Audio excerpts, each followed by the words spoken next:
Guys, I think the Orlando Magic might be good. A comeback for the season. I don't know if it's for the ages, but a comeback for the ages, and how the Magic did it on today's episode of Locked On Magic. You are Locked On Magic, your daily Orlando Magic podcast. Part of the Locked On Podcast Network, your team every day.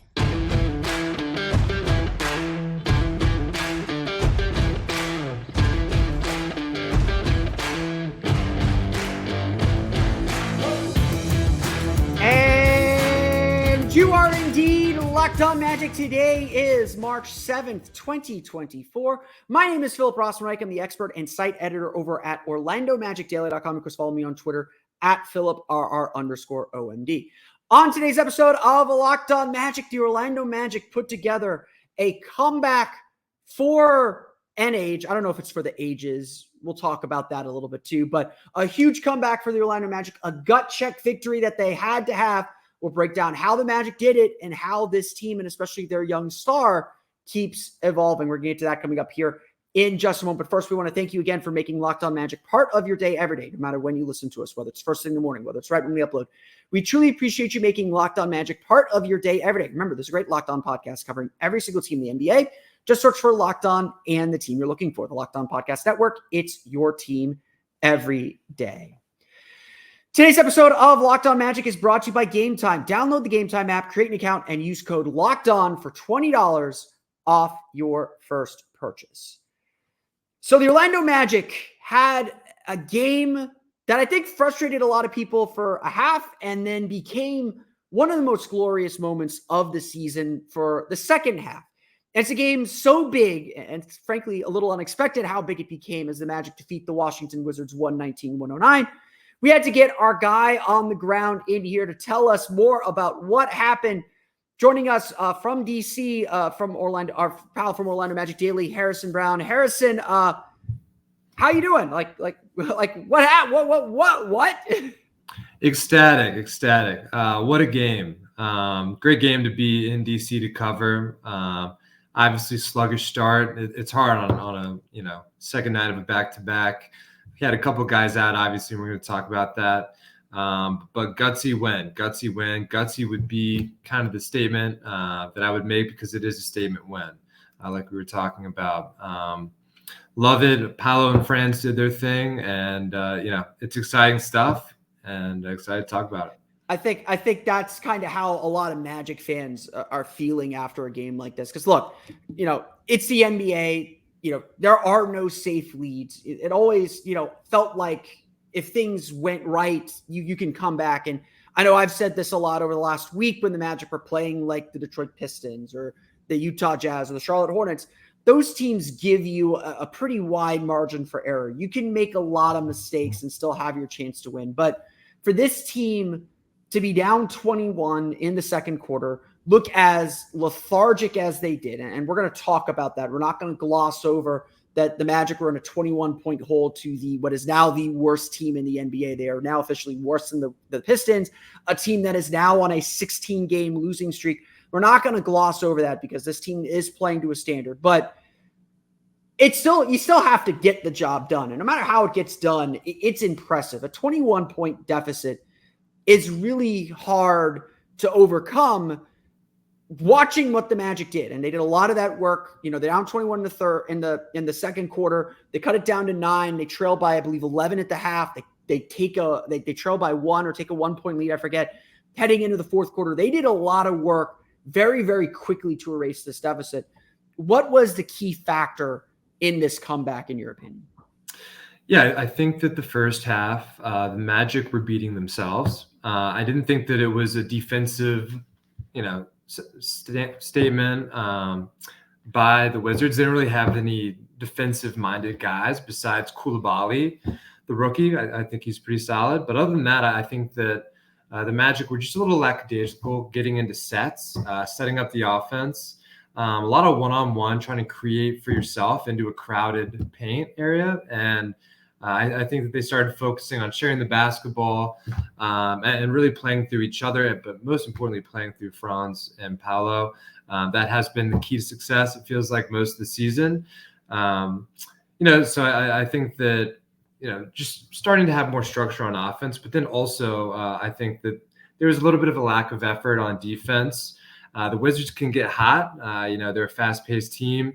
And obviously shots were falling to start the game to where the Magic were in a bit of a deficit. And I think that you could see a switch I'd say halfway through the second quarter, where guys started to, play their opposing defenders a little bit closer on the 3-point line and make guys drive to the lane.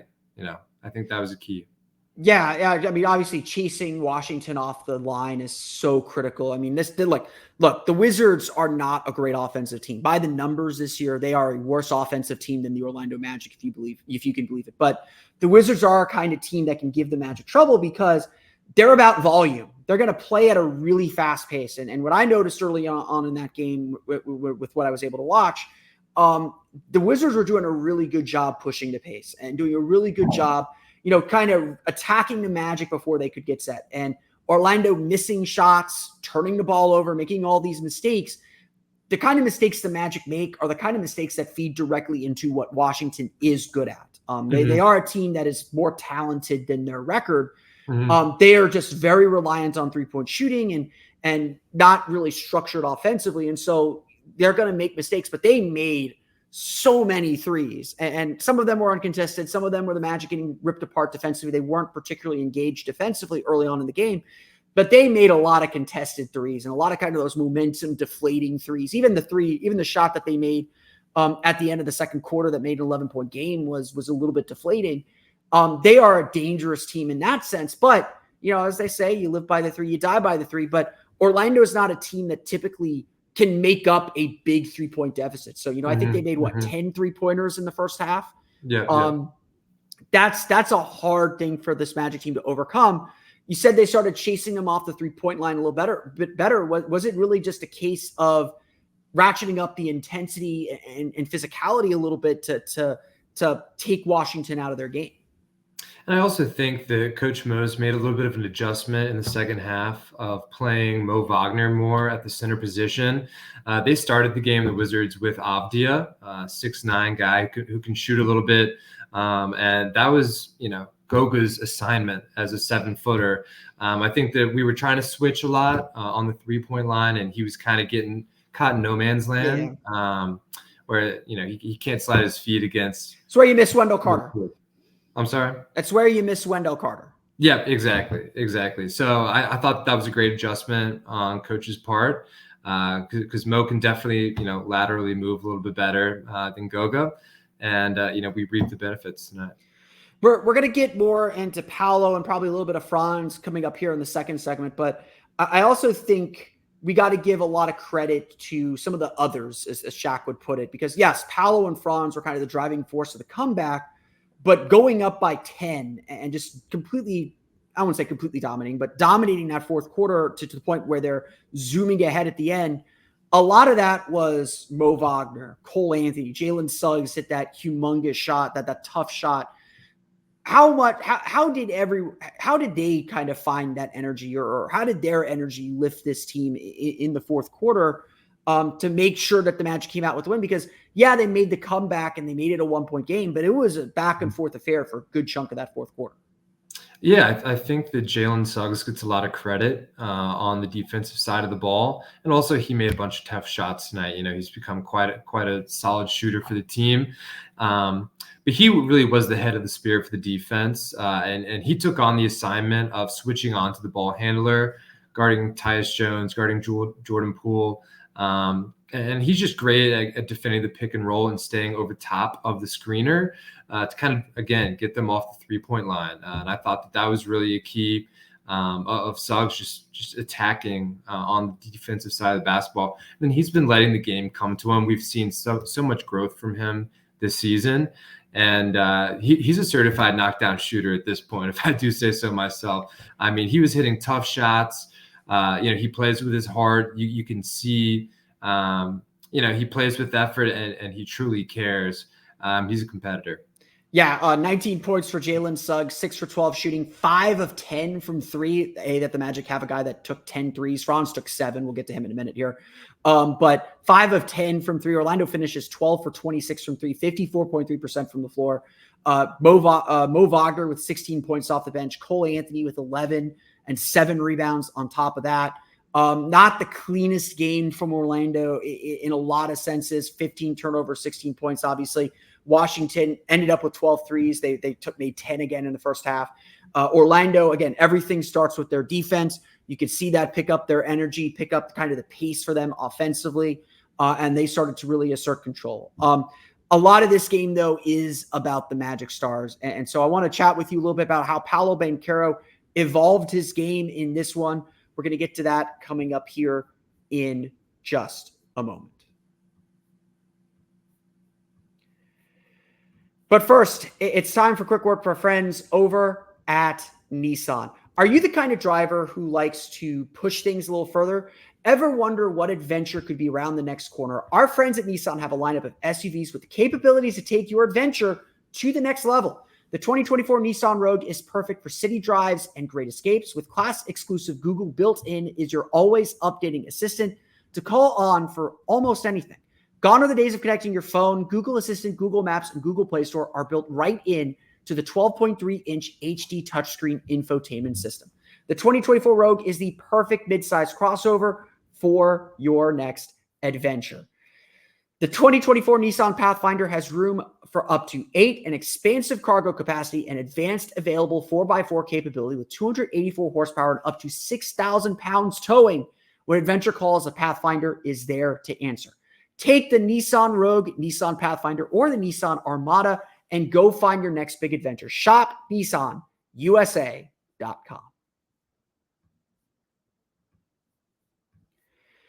We want to thank you for making Locked On Magic part of your day every day. For your next listen, be sure to check out the Locked On Sports Today 24/7 streaming channel on YouTube and now available on Amazon Fire TV in the free Fire TV channels app. Locked On Sports Today is here for you 24/7, covering the top sports stories of the day with the local experts of Locked On, plus our national shows covering every league. Find Locked On Sports Today now available on the free Fire TV channels app.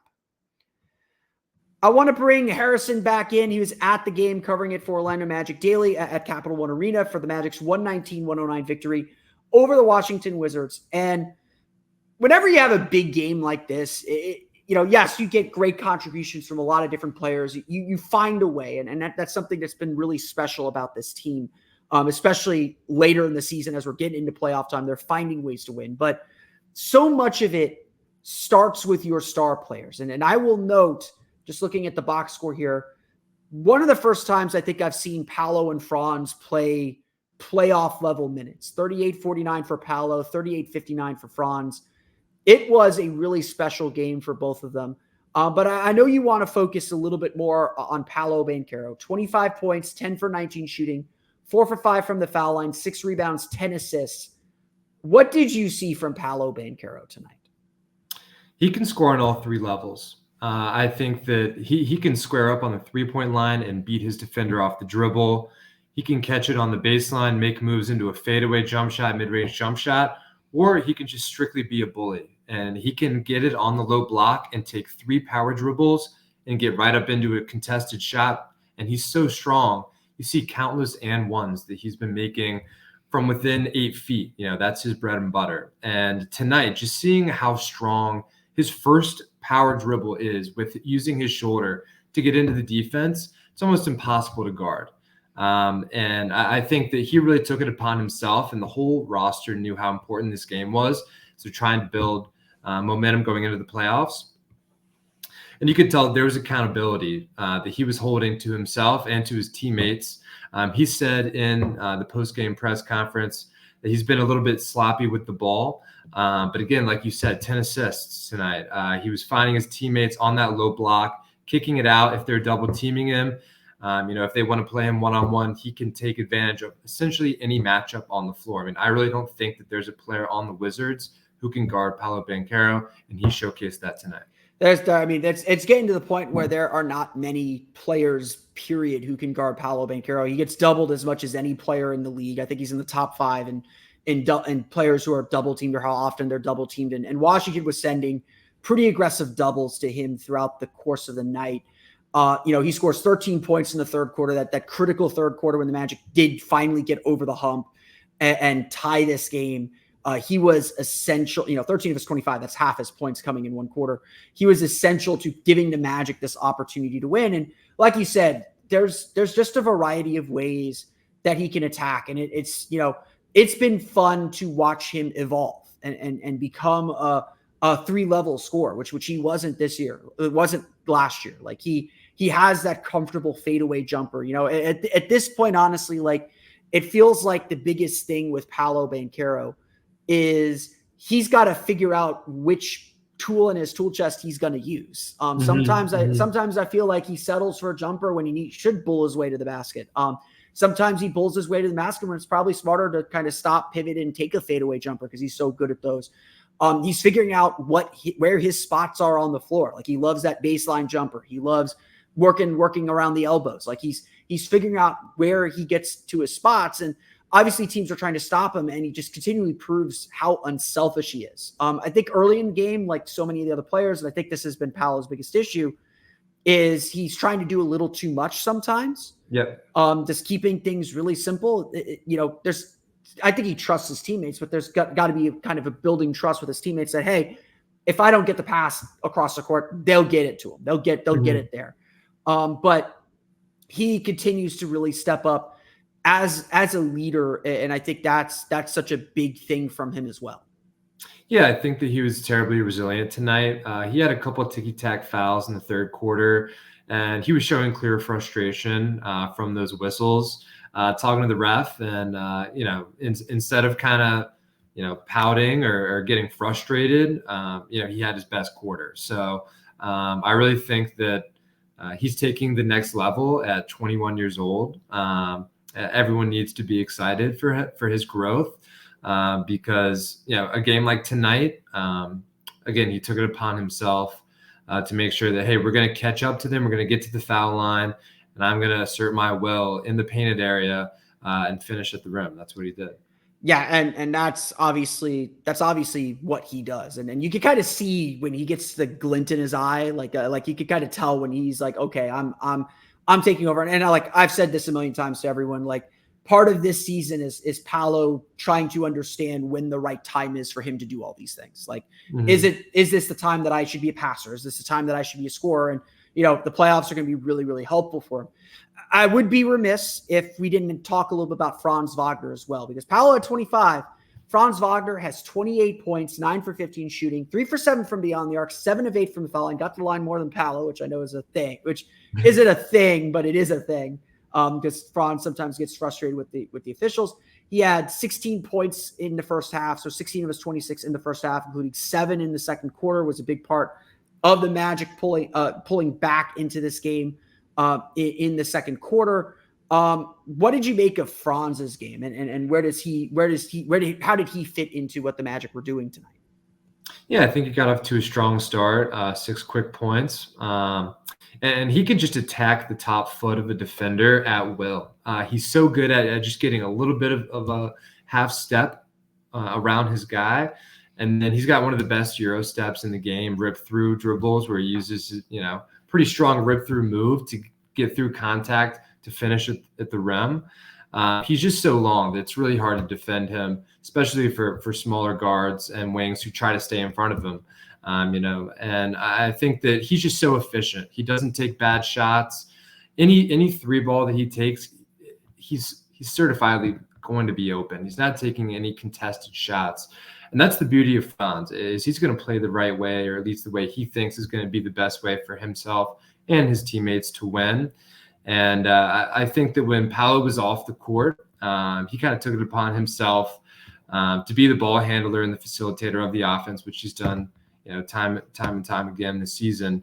And it was exciting to watch because he was the one who started to build a lot of momentum there in the third quarter, but also to finish the second half with 16. Yeah, and it honestly feels like to me, like Franz was the one that really started to change the energy of the game a little bit. like his ability to get downhill, his ability to kind of force action in the paint, that was something that was missing early in the game. Like he had it early in the game, but in the second quarter when the Magic got down big, that's what felt like was missing. Everyone just felt like very lethargic, I would say. And we're going to talk more about that here in a minute.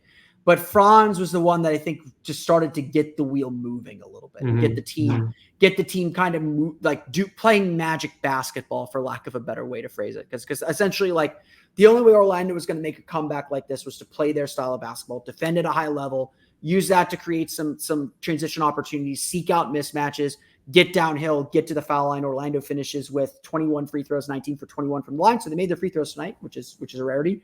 They didn't pass the ball a ton, 21 assists. Paolo had 10 of them. But they were able to kind of begin to control the pace and set the tone. And I think Franz plays such a big role in that. Yeah. Yeah. No, I think that like I was saying earlier, it's a really big change to get Goga out of the paint towards the second half when they made their run. Looked like they were definitely trying to pass the ball interior and just get finishes at the rim, but it was hard because it was such a crowded painted area. He was trying to get positioning on Avdia. He was having a hard time. He had a 3-second call, which I think he was pretty frustrated with when he actually tried to initiate offense for himself and make a post move. So I think that clearing out and spreading everyone out 5 wide, letting Franz and Paolo create for themselves and get into the paint, take advantage of their matchups with their length. I thought that was truly the key to the comeback. Yeah. And that's a really good point. Cause this is how Washington played, how Charlotte played on Tuesday night. That's kind of how teams are going to play the Magic in the playoffs. Like the Magic have to force the defense to spread out. And some of that is they got to make some shots and force them to spread. And Orlando did that in this game. Like, part of the comeback is they actually made threes. You look at the second quarter, they were 2 for 7 in the second quarter when they went down 21. They made 5 of 8 threes in the third quarter. They were 4 for 9 in the fourth quarter. So as much as the Magic aren't a 3-point shooting team, they do not come back in this game if they don't make threes. And some of that is they spread the ball a lot better. They were able to get downhill, get in the paint. My favorite stat that I always look at, points in the paint. Orlando ended up with 56 points in the paint. That's usually a pretty good sign that they're going to win a game if they can get to the paint that much. And so declogging the lane, making it harder for teams to put a foot in the paint, that's going to have to be the key in the playoffs. That's going to have to be where they start. And that's why, frankly, Goga Bitadze is a bit player for this Magic team. That's why Wendell Carter and Mo Wagner are still so valuable. We're hinting and talking about the playoffs. We got to ask the question then, is there concern that the Magic had to do this against the worst team in the league? We're going to break that down coming up here in just a moment. But first, it's time for a quick word from our friends over at Game Time. Look, I'm getting ready this summer. U.S. men's national team is coming to Orlando to face Brazil. I'm looking to get the best tickets to one of the hottest soccer games in the country before Copa America. U.S. versus Brazil, always a good time at Camping World Stadium. And you shouldn't have to worry when you buy tickets to your next big event. You should know that you're going to get the best price. Game Time is the fast and easy way to buy tickets for all the sports, music, comedy, and theater events near you. It doesn't have to be mega events like U.S. versus Brazil. It could be an Orlando Magic game with the playoffs coming up. Could be Orlando City. Game Time has it all with killer last-minute deals, all-in prices, views from your seat, and their best price guarantee. Game Time takes the guesswork out of buying tickets. Game Time is the only ticketing app that gives you complete peace of mind with your purchase. You can see the view from your seat before you buy, so you know exactly what to expect when you arrive. All-in prices show your total upfront, so you know you're getting a great deal before you check out. Buy tickets in seconds with 2 taps. It's literally that easy. Take the guesswork out of buying tickets with Game Time. Download the Game Time app, create an account, and use code LOCKEDON for $20 off your first purchase. Terms apply again. Create an account and redeem code LOCKEDON, LOCKEDON, for $20 off. Download Game Time today. Last minute tickets, lowest price, guaranteed.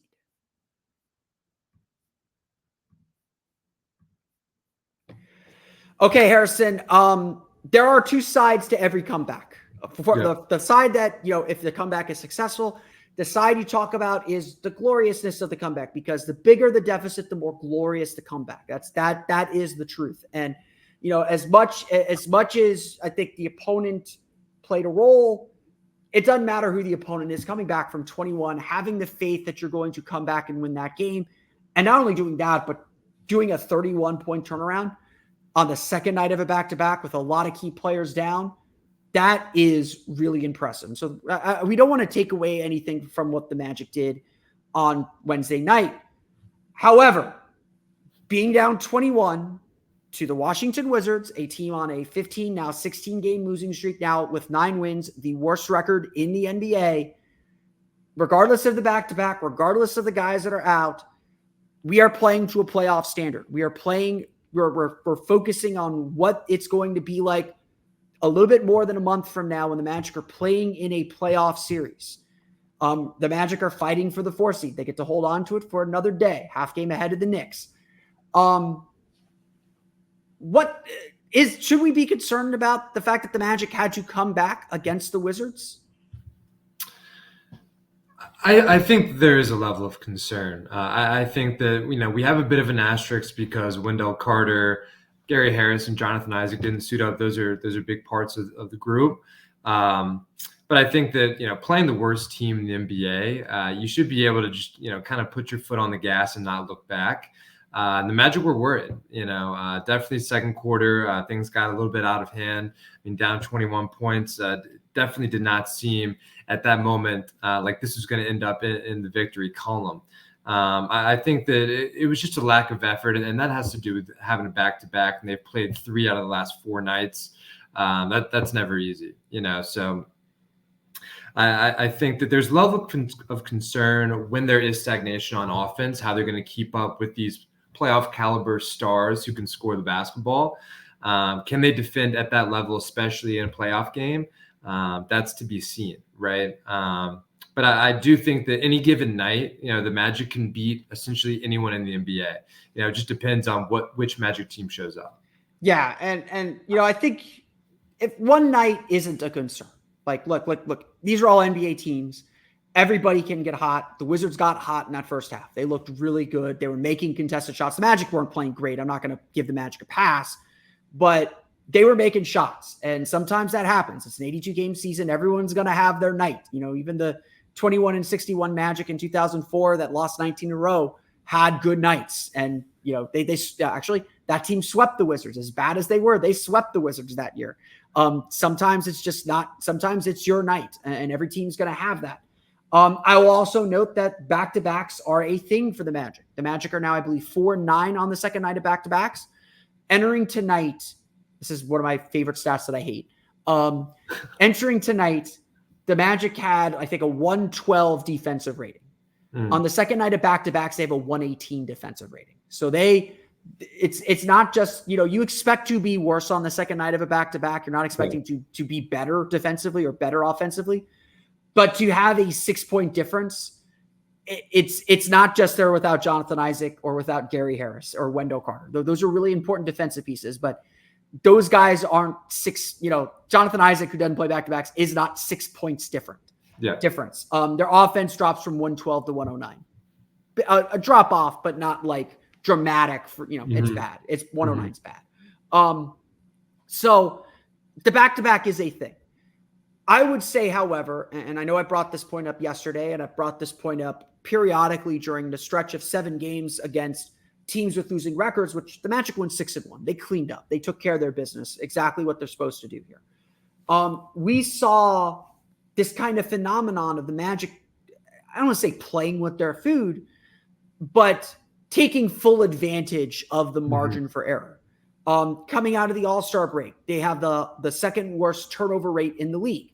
They come into this game, they have another 15 turnovers leading to 16 points. And that's better than what they've done lately, but it's not good. Washington only had 9 turnovers. Magic, our team that usually likes to force a lot of turnovers to feed their offense. This has been and the Magic have been a bad turnover team. I think they're 27th or 28th in the league in turnover rate for the year. They are alone among playoff teams at the bottom of the league in terms of turnovers. This has been an issue throughout the year. And so I would say, yes, the Magic took care of their business. They proved how strong their defense is. I would say I'm a little bit concerned because now we're facing probably the two most important games for the rest of the season.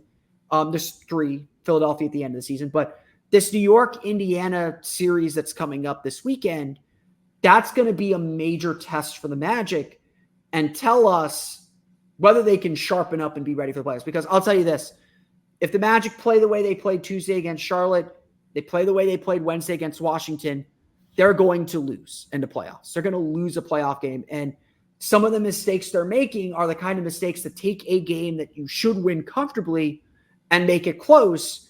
And the margins between a 2-2 series and a 3-1 series are very, very small. And that's the lesson that this team has to learn. And to me, it feels like they're getting away with it a little bit. Yeah, and I definitely think that Coach Mose expected other players besides Paolo and Franz to carry the weight tonight. I didn't think he was expecting them to play the minutes that they played. And after the game, you could definitely see just in their mannerisms that Paolo and Franz were tired. They really had to play till the last minutes of playing against Washington, the worst team in the league. So I think that there is some concern that you had to rely so heavily on your 2 stars to get out of Washington with a win. But luckily they get a rest day. And then in the Garden on Friday, that's going to be a big one, going to be a lot of fun. Yeah. And look, and I will say this, I'll say this too. They better get used to playing this kind of minute load because, I think one of the other concerns was, Markelle, the bench lineup, they were the ones that gave up the lead. They were the ones that put the Magic in that 21-point hole. If you look at the plus minus for whatever their value is, every Magic starter was plus 10 or more. Goga Bitadze was plus 13. Everyone else was plus 18 or more. The bench, Cole Anthony and Mo Wagner recovered a lot because they were part of the comeback and part of pulling away in the fourth quarter. Joe Ingles was minus 19. Markelle Fultz was minus 20. They played a little bit longer than maybe they would have in the playoffs. They're going to have a quick hook in the playoffs, especially, frankly, especially Markelle and Joe, because they have shortcomings that if they can't, defend, Markelle usually defends, but Markelle can't shoot and Joe struggles with defense. You got to have a quick hook on those guys. And Washington is not the game to test your playoff rotations on. If you need, is New York on Friday such a must-win game that the Magic need to play a playoff rotation? Probably not.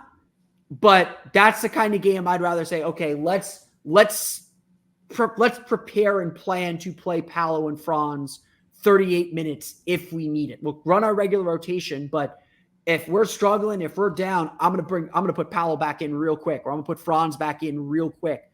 That's the kind of game you want to do that for, not doing it for Washington, because the playoffs are different and this team doesn't probably understand that yet. Yeah. No, and they're going to come. It's going to come with time when they have playoff experience. It's going to be really exciting to see how they look in a playoff battle. But yeah, it definitely was concerning seeing the box score in the plus minus for the bench, especially Markelle. He typically plays really well when he comes home. It looked like he was trying to force things, fadeaway contested mid-range jump shots, which, at times he can get hot and make those, but there were clearly more efficient shots out there. Ingles just wasn't looking for a shot all night. He didn't even take a shot tonight. So in 13 minutes. So I think that there's got to be a little bit more cohesion on that front in that unit, especially trying to pick up the slack against a Wizards rotation playing Johnny Davis.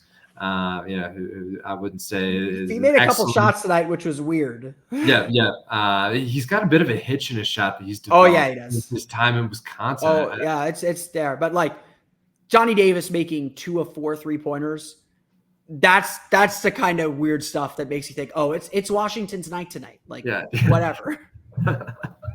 Yeah, agreed. Yeah.